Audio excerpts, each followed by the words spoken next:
Welcome, everybody, to this virtual event, 6 Ways to Increase Your Digital Brand via LinkedIn. This is a Think Innovate mini session hosted by Colleen McKenna from Intero Advisory and Think Consulting Services.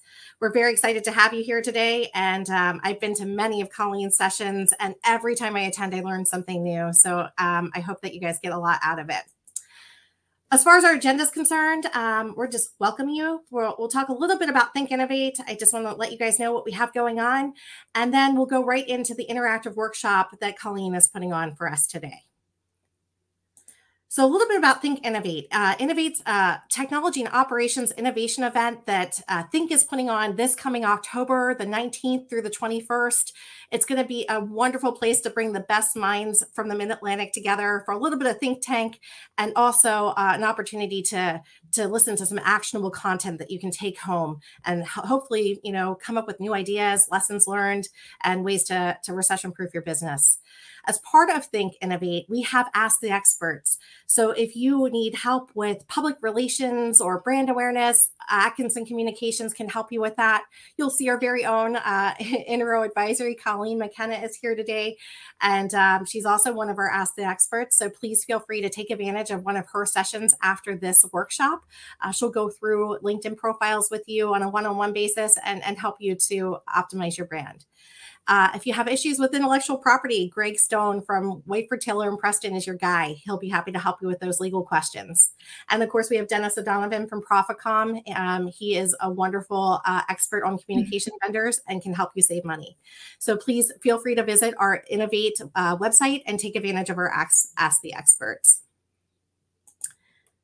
I also want to take a brief moment just to thank all of our sponsors for making this event and all of the Think Innovate mini events possible. These sponsors have, contributed in many ways through content, through monetarily, and also just by, being great partners to Think. If you haven't registered for the event, Early Bird only has a few days left, so please take advantage of our 45% discount and register for the Operations Executive Event of the Year. You can scan this code or just go to the website, and we hope to see you attend. Okay, so on to the main event for today. We're very, very excited to have Colleen McKenna with us today. Everyone has at least one LinkedIn question. Colleen McKenna has trained and coached tens of thousands on how to best use LinkedIn for branding, business development, and recruiting since 2011. It's business and also social, I think. But she's here today to kind of go through the best way to optimize your profiles. And we'll have a few polling questions, and we do want this to be interactive. So please feel free to participate in that way. All right, I'm going to go ahead and escape out of here and stop sharing so Colleen can take over my screen. Terrific. Welcome, everyone. Laura, while I share my screen and just set up, do you want to hit that first poll question so we can get some? Absolutely. Here it comes. Feedback. So everybody should see a poll on their screen. What version of LinkedIn do you currently use? If you wouldn't mind, please answering that real quick. We'll go ahead and get those results and share with everybody. Great. It's always so interesting to see what version of LinkedIn they're using. So it'll be great to see, because usually in a session like this, we'll have a lot of people with basic and a few with Sales Navigator, a couple with just a sprinkling of LinkedIn Recruiter. And I want to make sure, Laura, are we good on seeing my screen? I can see your presentation. It's not in slide mode at the moment, but I can definitely see the slide. Great. Let me just get that into. There we go. Yeah, terrific. Perfect. There's a first for everybody, right? I love this platform that Laura's using. I've never used it before, so really interesting. I love trying out new things. 6 ways. I think you might actually get a bonus here today, because I do think when I added it all up, it's 7 ways to really increase your digital brand. And I'm going to cover this one, focus, and then we'll tap in. Laura, you can share some of the results with me. I think the number one action that you have to take as it relates to LinkedIn is really creating focus, crafting a plan, having a strategy. Call it what you will. What I see is a lot of people continuing to just connect randomly. The randomness doesn't help you. It may give you a really wide blanket in terms of connections, and you might be posting lots of different content. But what I really want you to think about is this focus, dialing in. Everything I'm going to talk about today is all about dialing things in so that LinkedIn's algorithm, which we are never going to beat, and we shouldn't even think about trying, is working for us. Let's start understanding how it works, and then we can start to build from there. So when people say, I really need to learn how to beat the algorithm, it's futile. However, the randomness is also really futile. So I really want you to have a focus. Laura, any thoughts on any feedback from what people are using? Okay, so we have our results in. We have 43% people using premium, and we have a tie because 43% of the people who responded are also using basic. We have 2% of our population here, 14% of our population here today using premium sales navigator, and no one is using LinkedIn Recruiter. Great. So very, very normal in terms of the results on that, between that basic and premium. Sales Navigator is now a version of premium. We are big advocates of Sales Navigator for business development and actually even recruiting. So really interesting to take a look at that. And I think it's really important to understand everything I'm going to talk about here is about basic. I'll talk about premium in some ways, because if you want to be really intentional about building your brand and especially doing business development and recruiting, Sales Navigator in particular is the version of premium that we recommend. And the reason we recommend that is you can really get a whole lot more in terms of filters. So the second action I want you to take is to banish the boring profile. I really want you to think about how you show up on LinkedIn, and banishing the boring profile is really, really important. If you do nothing from today's session other than work on one or two of your sections on LinkedIn, that will be terrific progress. Ask yourself this question: is your profile a company billboard? If so, I need you to really reflect on that and think about why that is, right? Why did you just put that content in there about the billboard? A lot of times entrepreneurs, CEOs, their profiles are really billboards for the company.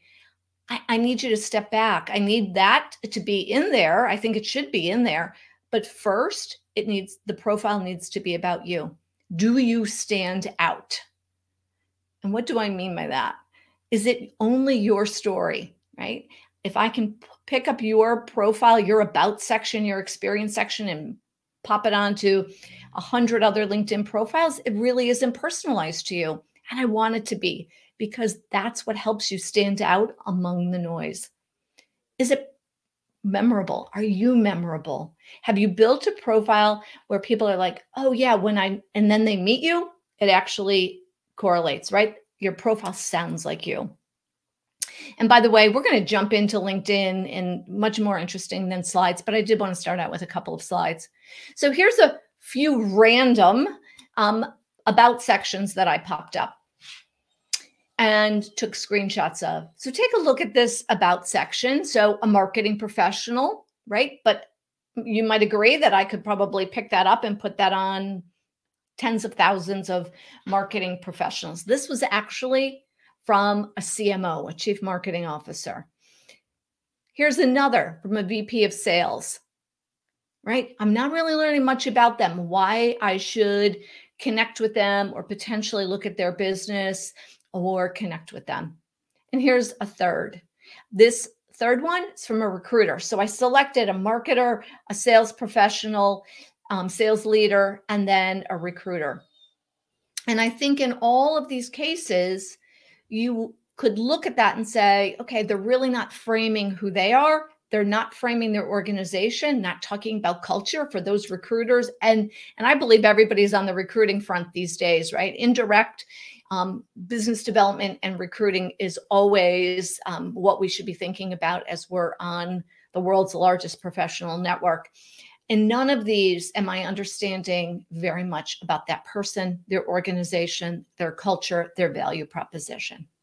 So I really want you to think about looking at your profile, and this is just the about section, but that is you at 30,000 feet. It sets the stage. Somebody's going to give you 8 seconds. So that's why I'm going to jump into LinkedIn in just a second, but I just thought I would pull it out. Sometimes easier to look at it this way. Look at Ed's LinkedIn profile. A lot of great best practices here. Short paragraphs, shorter paragraphs, really talking about the value he provides, his background, written in the first person. Really, really like that.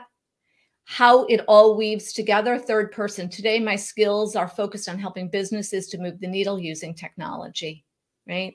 So kind of pulling the what he's done for the last 10, 15, 20, 30 years all together. Specialties, great keywords. Remember, again, we want to remove the randomness. We also want to remove the buzzwords. If you read Ed's profile and you meet him at a networking event, he's pretty much going to, this is how he talks. And I think that's really important. So it's a very aligned profile in person to online. And these keywords help LinkedIn understand who you are. So these specialties, super important. Really, really important. We want these keywords blended throughout the profile from the very top, even the headline. So if I look at Jim Reese, you can see his headline is a little bit longer, more than just a title and company, but really starts to give me some keywords in the headline area so that I begin to understand who Jim is. Colleen, we have a question from the audience related to this very topic. Great. So is the short headline or the about more important? Oh, I say they're equal. So the about is going to give you a whole lot more space. I want a headline that, again, gives some indication of who the person is and what they do. So I like that headline to have either some keywords or a value proposition. Hard to do. You have a little over almost 200 characters now. I like those headlines to land right around about 120 characters. Otherwise, they get really dense looking. The about section is where you're creating that context. And I think it's so, so important to create that context. So without a lot of buzzwords, creative, results-oriented, let's remove all of those words, start to add that value. So I would say I would start at that headline, Laura, and then I would absolutely build out that about section. I've got a couple of tips here, and then we're going to ask another poll question. Choose your style, first person or third person. I wonder how many people actually ever introduce themselves in a networking event in the third person.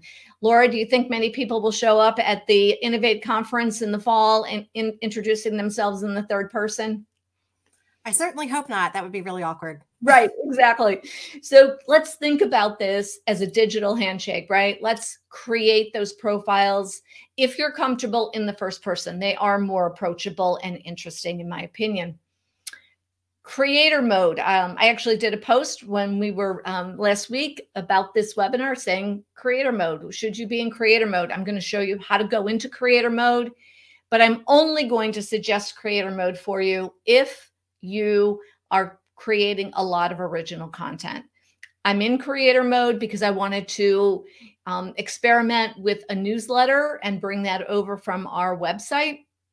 Most of us in creator mode, or a good number of us that I've talked to, don't really love it, don't really see a whole lot of benefit other than being able to go and do LinkedIn Live, which, you know, again, is that live streaming piece. So not really big on audiences there unless you have a really, really, really large following. But the creator mode, I think you really need to consider. I see a lot of people in creator mode and then and yet they want to still build their network. It's a little bit harder. I'm going to show you what that looks like in just a moment. Commit to updating your profile quarterly. So another poll, Laura, if you want to launch that poll on when was the last time you updated at least 2 sections of your LinkedIn profile? And would love to see that while we're looking at that. There's a lot of ways to be doing these sort of micro updates. You might put a new background image in, changing that, just like you change, your company changes photos on their website, or you give it a little freshening up. Maybe there's something new you want to promote, so you put that element, that graphic element, into the background image. An updated about section. Maybe you don't have a call to action in there and you want to update it with a call to action. Maybe you've updated, a role in your organization, or you've taken on new responsibility. Updating the about section, really important to do that.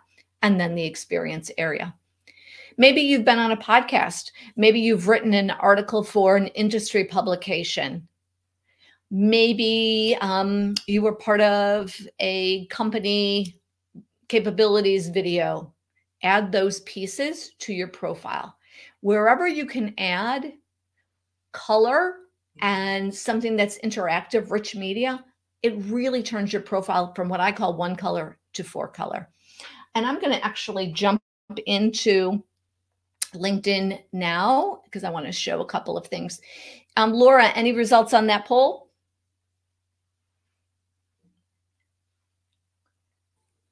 Yep, I'm just closing it now. Apologize. Let me go to the closed poll.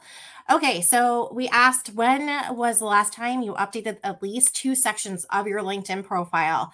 And it was pretty even across the board. So 29% for within the last month, 29% within the last 6 months, 29% for within the last year. And we had a few 14%. Well, it's been more than a year or two. And luckily, none of the yikes. I've never really added much to my profile. Okay, well, that's a real positive. I love that. That's great. So always be thinking about what can you do to your profile so that it is as up to date as possible. And one little quick tip on that. If you've changed jobs, let's say in the last couple of years, few years, please go back to your experience area and make sure all of your previous experiences are set in the past tense. That is kind of a giveaway. I was on a CEO's profile last week. They launched their business probably about 3 or 4 years ago. And I just was curious about their background. And so I went to their experience section, and really great, interesting roles this person had, but they were still all in the present tense. So easy to miss. It's the nuances, it's the details that make a difference. So just check those out. Make sure that you have all of those past experiences in the past tense.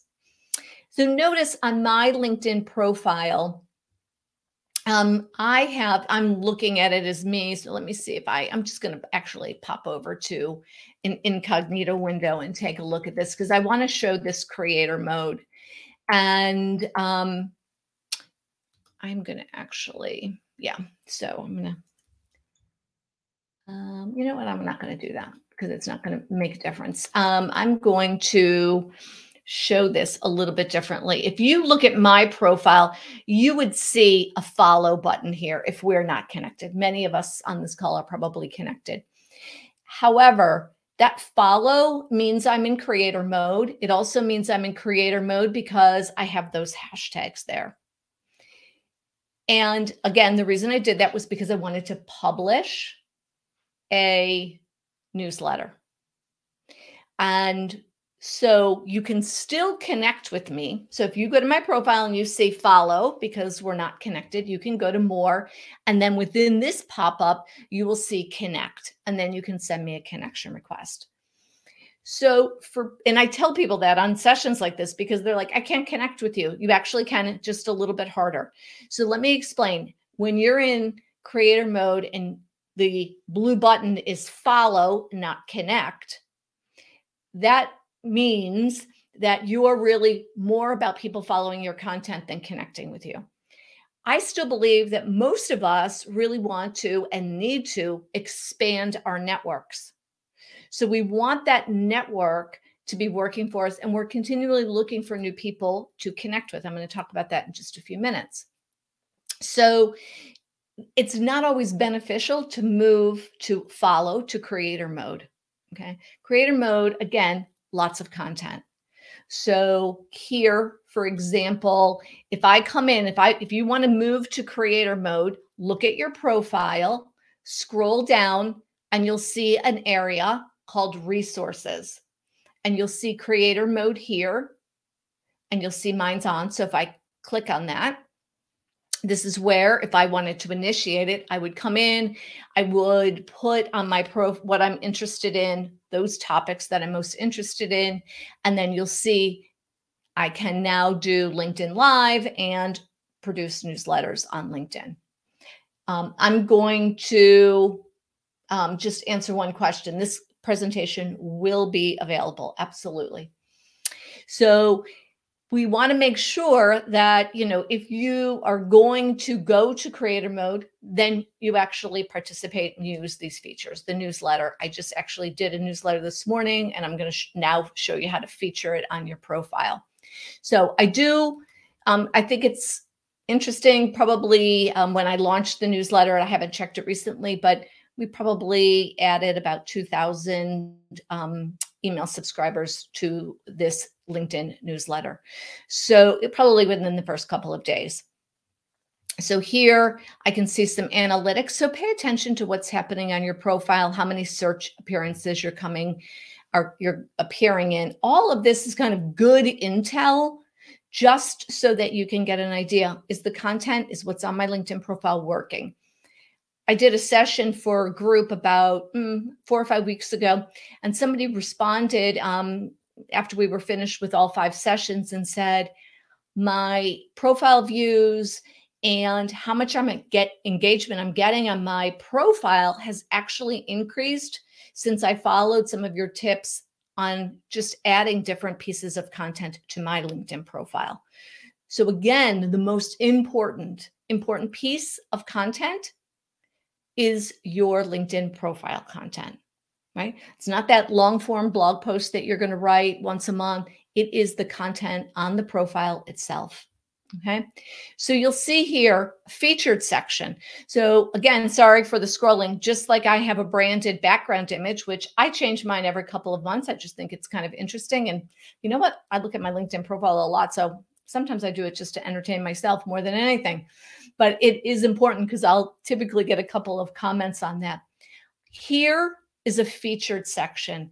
I'd really encourage you, if you have some video, been on a podcast, add this featured section. Why? It is a section. So it's not just a post that gets continually pushed down from post to post, right? You add a post and, it keeps moving on down. It actually is static. So if I want to come in and add, so I did an article this morning for the newsletter. So I'm going to say add a newsletter right here. I'm going to, I want to do this one. Sorry. Add a post. I'm going to do it this way. Wow. How about add an article? Okay, here's the one I just did this morning. So I sent this out, and now I'm just going to hit featured. And now you simply see it here. So now all of these, right, I can keep adding here. So all my featured items, I can come in, I can edit this. I can change the order if I want, right? So here I can use those carrots up and down, drag and drop them if I want. So I can just move them down just like that, move them up and down. In fact, I'm going to move this one back up to the top. Okay. So this featured area, think about it almost like a portfolio. I really, really, really like this area. And again, it's going to be pretty prominent. It's also going to be an indicator. I use it as an indicator that people are using LinkedIn more. I'm always interested in finding the people who are using LinkedIn the most. And this is one among several indicators that tell me that they are using LinkedIn. Okay. Any questions? Anybody have any rich media like this that you could add? A podcast, an interview, an article, a long form blog post. that you can add to your LinkedIn profile to incorporate this section. And again, there's lots of sections here to add to your profile. Laura, any questions? Yeah, we did have a question from Alex, and I think it's an excellent question. What about company page versus personal profile? So how do we attain some of those same features on a company page? Right. So very different. And we always start with individual profiles. People come to LinkedIn to learn about you as an individual, whether it's you, your leadership team, your sales people, your recruiters. So we want to make sure that people show up and look good, create context for themselves as an individual, and then for the organization. Turn those profiles into marketing and recruiting tools. That's why that value statement is so, so important, right? Instead of just I statements. The other piece, talk about your culture a little bit, those soft skills as an individual. If anybody's doing recruiting, talking about why, that you are hiring in your about section makes complete sense. Again, I don't want it to be a company billboard. What I do want is enough context so that people can make a decision whether they're going to connect with you, talk with you, potentially hire you, potentially work for your organization. The company page is going to be that hub where everybody in the organization comes together. And one thing, if you are managing LinkedIn for your company, take a look and see how everybody looks and shows up on LinkedIn. So I work with a lot of CEOs. I was presenting last week to a group in Houston, and probably 6 of the 18 CEOs actually were not mapped to their company page. And how I could tell was there was no logo showing up in their experience area. I knew their company had a company page, but there was no logo there. So they weren't actually mapping correctly. So we want to make sure these logos are showing up. There's only 2 reasons why a logo won't show up on somebody's profile related to their experience. One, there is no logo on the company page, which are, very, very few and far between now. Or secondly, they're just not mapped correctly. We do have a couple other questions. So Peter from the audience, how will the featured section translate to analytics? Are there analytics on that section that you can look at? Yes, you can. And there are specific analytics if you're in creator mode as well. And the analytics, we use those analytics to see what content resonates. It's going to work a little bit differently than just posts do. You might see that you're going to get less views on that. Again, I'm not so focused on the analytics on that featured section as much as I am about creating a portfolio of content or a portfolio of podcasts or interviews so that it enhances the credibility of the profile. So again, I'm going to talk about analytics a little bit in just a few minutes because I do think it's important. We really want to get beyond just how many impressions and views we're getting and really talk about how much engagement we're getting. And again, different reasons why we're doing content. Is it brand awareness? Is it to drive conversion to an event like this? Is it to promote the Innovate conference, right? So some of it's going to be awareness. And on those pieces, I'm not so worried about the analytics. I'm looking for overall visibility on my LinkedIn profile so I can engage more effectively and show that I'm consistently there. Dave, how important are keywords and what are the best ways to incorporate them? The keywords are really important. LinkedIn is a search engine. When people say to me, LinkedIn's random, it's random if we're random. So weaving those keywords in from all the way from the top. So you'll see if you look at my profile, my headline, I have keywords in there. And I start at the headline. I actually have some in my background image. Through that about section, through the experience section, skills, and even recommendations. If you're asking and getting recommendations, they should really pick up on some of those keywords. Your skills should mirror those keywords. I don't like them just dropped in and stuffed in there without narrative. I do think that they need to be woven into more of a story and a narrative form to be more interesting and make more sense to the person receiving it. Remember, we know who we are. We know what we do. We know why we do it. We need to make sure that people come into our profile and they understand the same. So our team last year looked at over 120,000 LinkedIn profiles. I bet on at least 50% of them, our team had no idea what that person does or what their company's about. So this is your opportunity to showcase and weave those keywords in a really meaningful way. Great questions. Okay, so yes, hashtags. I'll talk a little bit about those hashtags in just a couple of minutes, and we'll talk a little bit about groups. So focus. Number one thing you really need to do, don't be random on LinkedIn. It doesn't, unless you are a generalist in terms of recruiting and you are building a network of 10, 20, 30,000 people, like I get that. However, for most of us, we know what our goals are. We know who we're trying to reach and connect with. Dial that in. Dial your LinkedIn profile in. Put the content out there that best describes who you are and why you do the work you do. Be interesting. If you're funny, be funny on LinkedIn. If you're not quite sure if you're funny, test it with friends and family first, because we want to make sure that we're actually resonating properly. So number one. Number two, banish the boring profile. Again, work on two sections. Even if that 29% that have worked on your profile in the last month, maybe there's something new you come away with today. Number three, build that interest, right? Build credibility and interest. I think people want to, use it as an attraction vehicle, right? The laws of attraction are pretty powerful.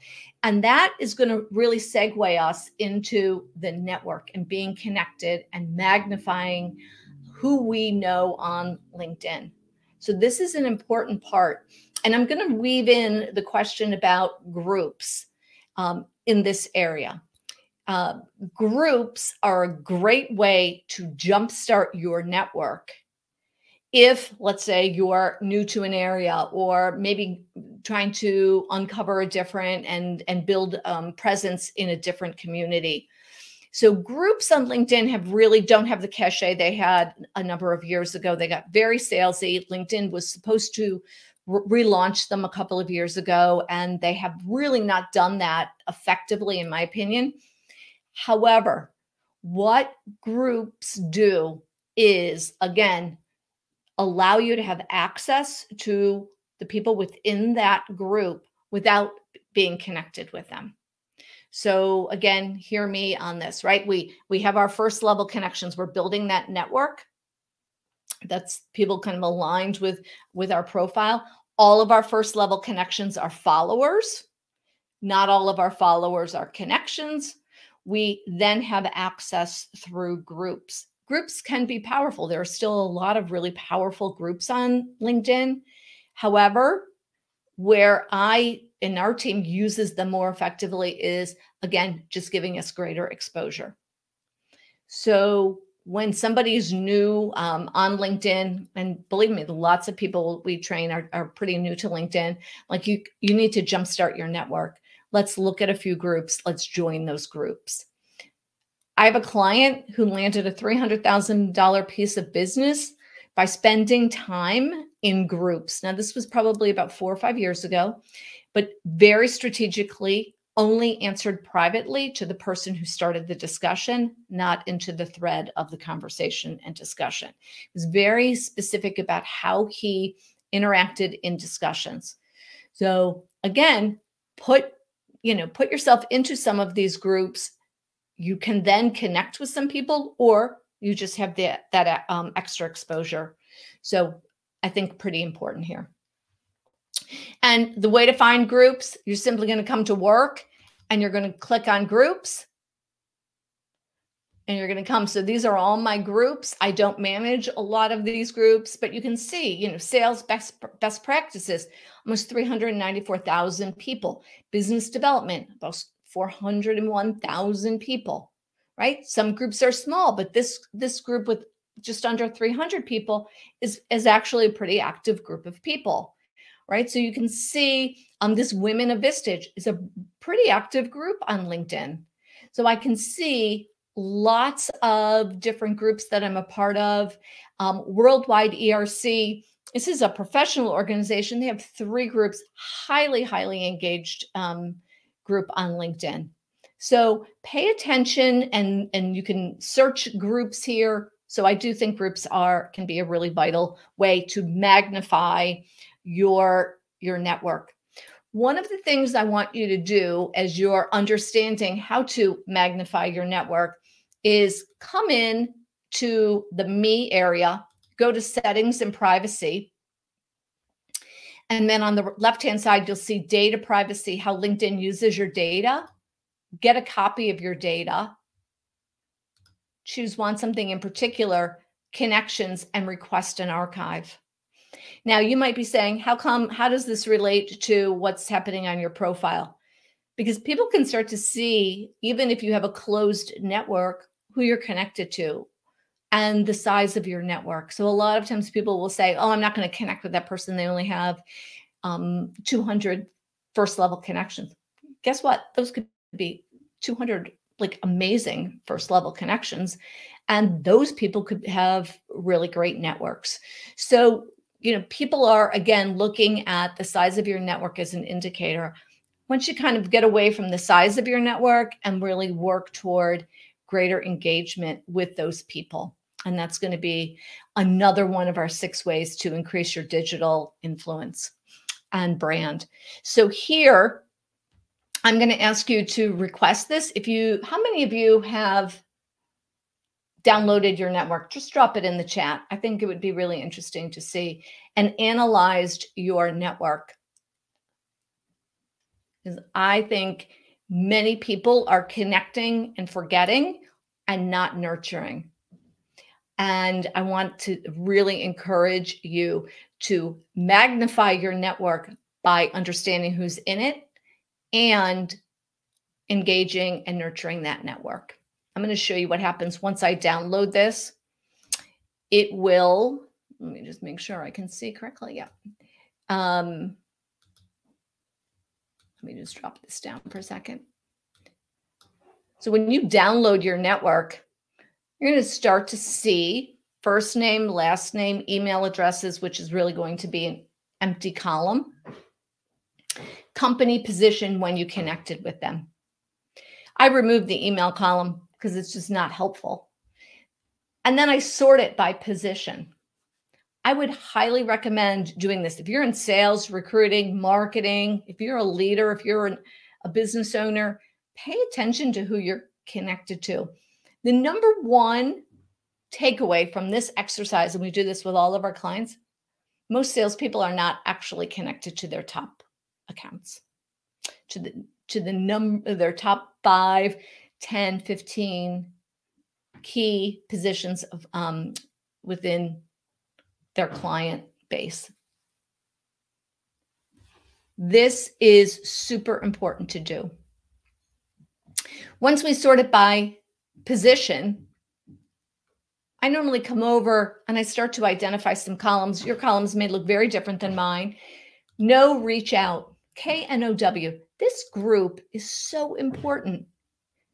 So important to you and your business goals, whether you're recruiting, doing business development, really, really, really critical group. If you saw them at Starbucks or Dunkin' Donuts, you have a 5 to 10 minute conversation with them. I reached out to 10 people in this column in January. 10 people. I reached out to 10 people. I created from that 5 new meetings. And we engaged with 4 of those people on a new project. Training, coaching, profile development, etc. They were like, oh my gosh, we were just launching Sales Navigator. We need some training on Sales Navigator.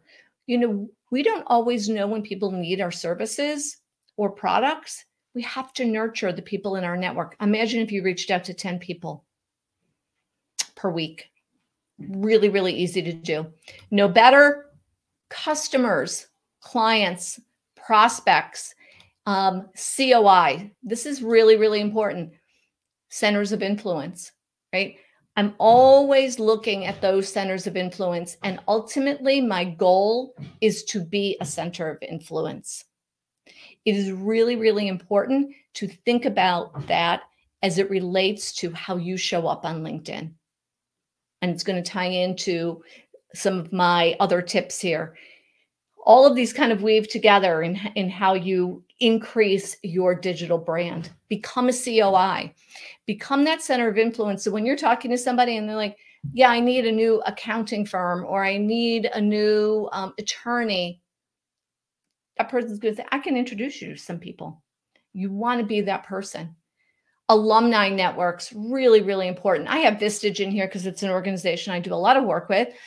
And I have a very strong community within the Vistage ecosystem, and it's pretty international. So a really, really great group, and I can divide them out. Professional organizations, industry. I have a content column here, and you might say, well, that's kind of odd. People ask me all the time, what kind of content should I post? The answer to that question is found here. Who are you connected to, and what will they find valuable? What do you know? What can you share? How can you add value? By informing, entertaining, even a little bit of entertainment in good taste, by the way, educating, inspiring. Think about how you can put this all together. So this content piece is really critical, and it's going to be one of my next points. But sometimes we have to look and see who we're connected to. A lot of times we're posting content. I was working with a client a couple of weeks ago, and I looked at their client or their content, and yet when we were talking about who they needed to connect to, they were very different audiences. And perhaps that had a lot to do with why they were not getting much engagement on their content. It wasn't resonating. So you have to kind of look at this and think about it. Once you look at your network this way, and you're just going to put X's in the columns that just best describe your relationship to the person, you can also copy this, create a new worksheet, and sort it by company. 5.4 people involved in a B2B buying decision. How many people are you connected to in companies you're trying to do business with and currently doing business with? If you're only connected to one person, that may not work out so well. Average person stays about 4 years. So, and that's probably diminished a little bit. So we really want to think about how we're building this network and how the network resonates with what's on our LinkedIn profile, because these people are your primary audience. You should be connecting with them because you're looking to create new business development opportunities. Well, make sure that when these people look at your profile, that about section, that experience section resonates, because if it does not resonate, there might be a disconnect, or guess what? They might not realize all you could potentially do for them because it's not mentioned in your profile. All right, some questions. Jim Reese, since LinkedIn recently changed their profile format, I can't find the date when I connected with people on their profile. Where is it located now? Thank you. That is a good question. Let's see if we can find it real quick. I mean, it might just be easier, Jim, to look at it this way. I hate to say it, but sometimes LinkedIn takes away some of those areas, because it used to be, if Jim Reese can't find it, I'm not sure I'm going to find it in the next couple of seconds. I have noticed LinkedIn has been doing a number of small changes, which of course never get announced. But right now, Jim, I'm looking in the contact area on your profile, and I'm seeing it right here. So we connected June 24th, 2013. So check that out, Jim, see if that's actually showing up. What volume should you consider for posting? I see success in multiple examples, but nearly all are 10 times what we normally think are reasonable. So Tom, interesting. I'm going to pull up one of your posts in just a second. You know, one of the things that I think happens with posting is that we post too much and we don't actually get a whole lot of engagement on any of the posts then, because it's constantly changing. Then people can't go find it. So, you know, I think Jim is a prolific poster of content, but his content calendar is absolutely laid out in a very structured and organized way. So I kind of know what I'm going to expect on a day-to-day basis from Jim. He also has a very large network. So if somebody doesn't comment or engage on one day, he probably catches them on another day. However, so depending on, the size of your network, you do need to let some of these posts percolate a little bit.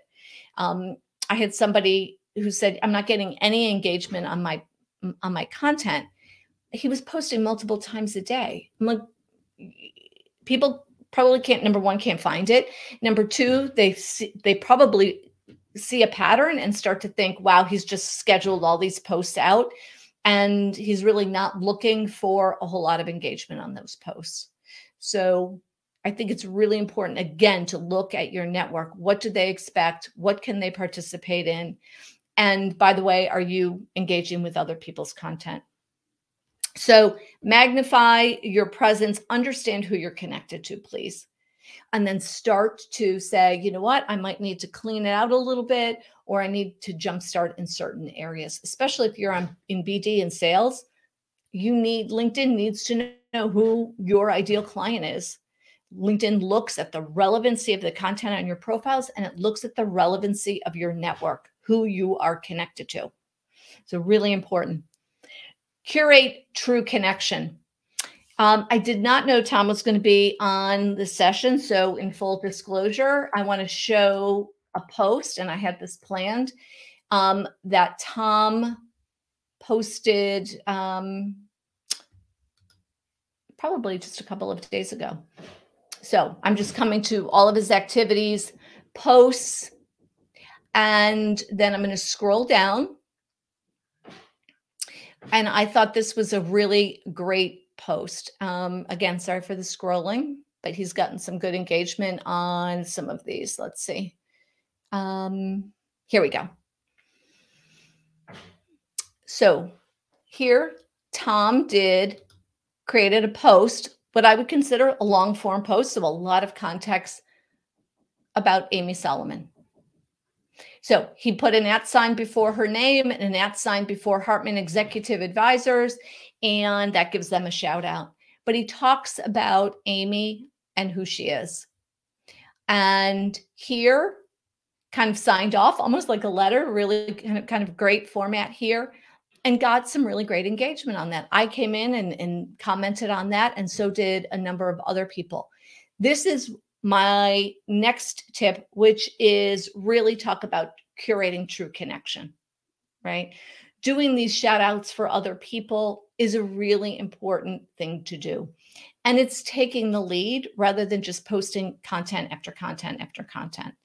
And I think what's important here is that Amy is certainly a center of influence. Tom is a center of influence. They have a lot of sort of common ground in terms of their network, probably.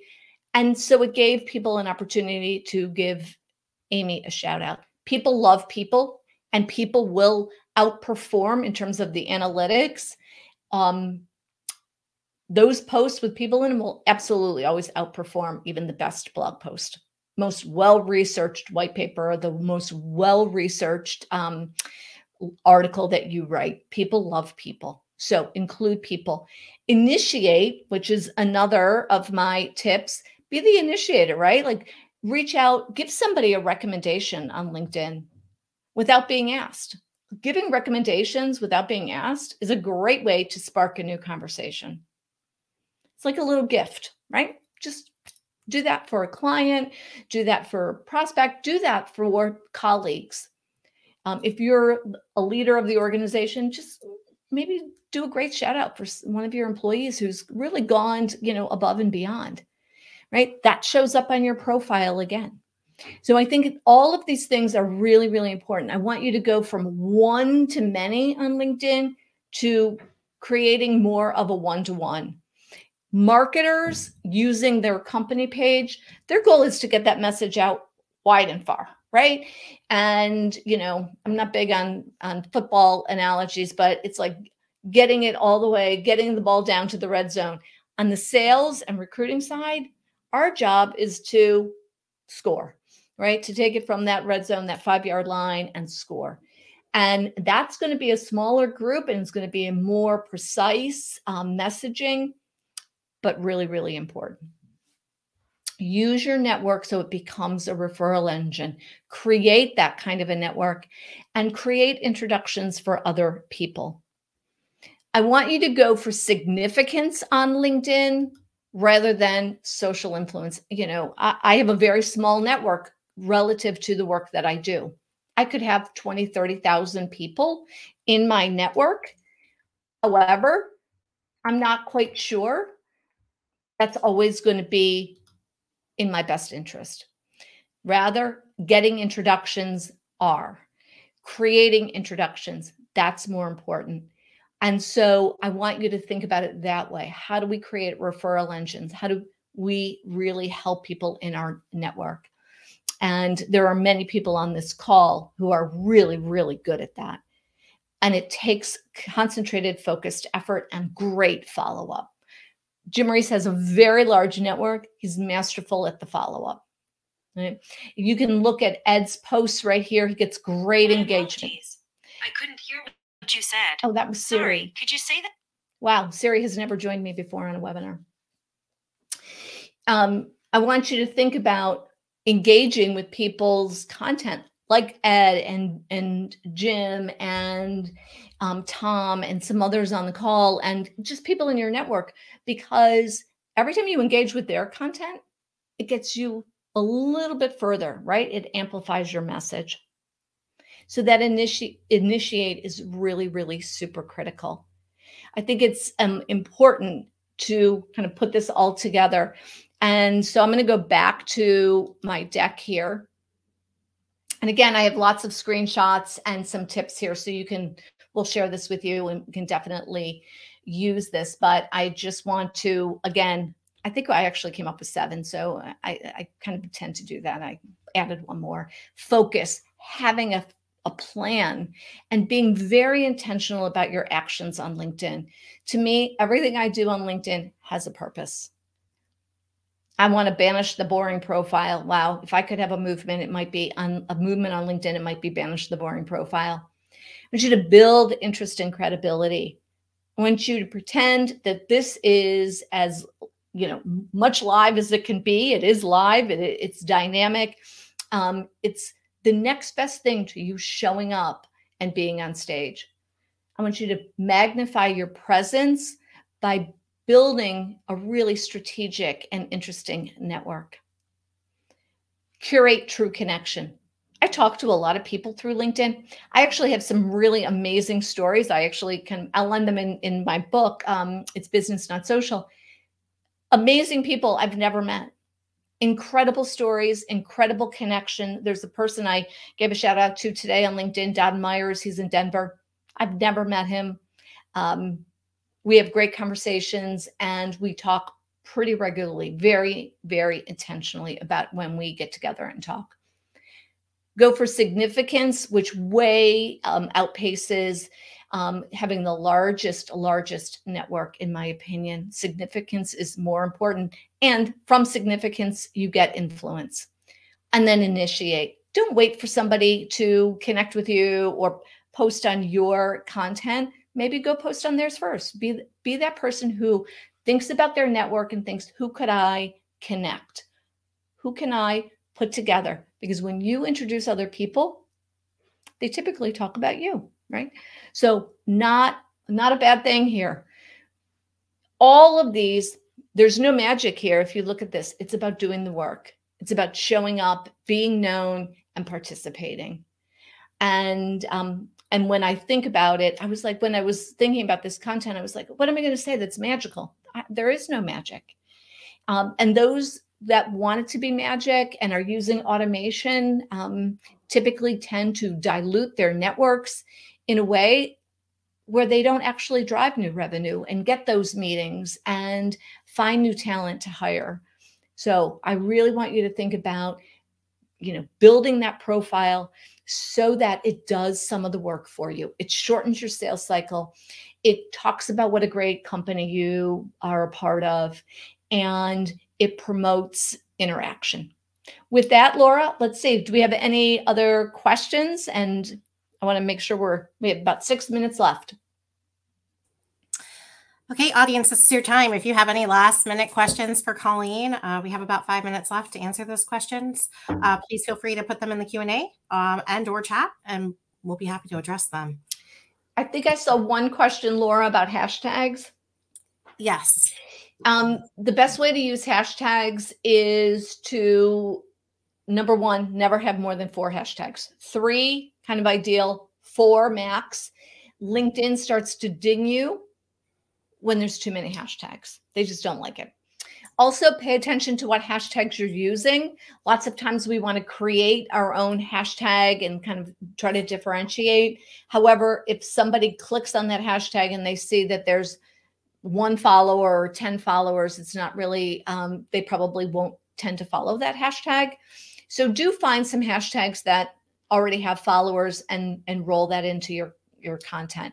You can use those hashtags at the end, or you can weave it into whatever introduction that you're creating. Again, most important for LinkedIn is 3, no more than 4. And we kind of look at them as like a headline, subtitle, like a title, like a title in a newspaper, right? And then you've got your subheads from there.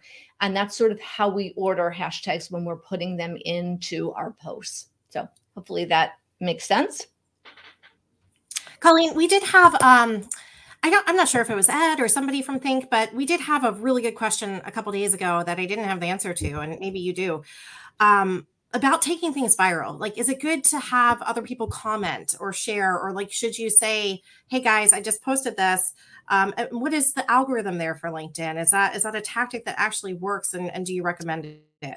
Right. Ed and I also had a quick conversation about this. And so there's a few ways. If it goes viral and it gets a lot of exposure because people are commenting on it, so it's more authentic, that is always the optimal way to handle that and really strive for. A lot of times there are what are called pods, and pods are where you might be mentioning other people, or you sort of have a group set up and you're then sharing one another's content. So there's lots of different forms of these. LinkedIn is actually trying to rein in these pods and are really not inclined to really help further promote when people are trying to create what should really be an authentic explosion of that content, if you will, or distribution of that content. So you need to be careful, because LinkedIn can shut you down if they see that pod, right? Because if you're in a group and somebody says, I'm going to post on X, and that really isn't in your world, that, it's nothing about that on your profile, most of your other content's not about that topic, and you do it consistently, LinkedIn's might be like, I don't get this, right? So again, I want more authentic, because you've got people who are really kind of committed to participating with your content. So you just need to be careful, test it, but you do need to be careful with having a large number of people, or even people being mentioned in a post and then hoping they'll share it. So I know it's great. We get a lot of views and a lot of impressions on content when that happens. Again, go beyond just those views and see if you can get more engagement. That's the key metric. That's great advice. We do have another question from Raphael. This may be too basic. There are impressions, likes, and comments. What does an impression mean? Does a large number of impressions and few likes or comments mean something is good or bad? Great. Actually, I have a whole, and we have 1 minute left, but I have a whole, I link to what LinkedIn just updated on this very topic in this deck. And we will share this deck with you. We have this as a PDF. And so it's just showing up in somebody's feed. Again, it's what LinkedIn wants, and what they're going to reward you most is for that, getting that reaction, getting the comment, the share, and even the sending content. That I want to make sure if I see something and I directly send it to Laura, that's like you know, that's really the best way for me to know that she's seen it rather than it just appearing in her feed. So try to go beyond the likes and comment and share it with your network. So I'm going to leave this. We'll have this for you. And this is great content. It was just updated 6 days ago, always changing with LinkedIn. So I like the fact that I wanted you to be able to have this so you can have all of these different definitions and be really clear on each of these areas. Fantastic. Well, thank you, Colleen, so much for being with us this afternoon and for presenting during this Think Innovate mini session. I hope everyone who attended the session learned something new. I know I did. I do every time I attend one of Colleen's sessions. And I just want to thank the audience for taking the time out of their busy schedules to join us today. We do have a schedule of other mini sessions that are happening, so please feel free to check that out. We have Web3 coming up. We have stress management for the busy professional. We have a bunch of other things on the agenda. So please feel free to join us for some of these other sessions. And again, thank you, Colleen, for being here today. Thank you. Great to be with you. Happy to connect on LinkedIn.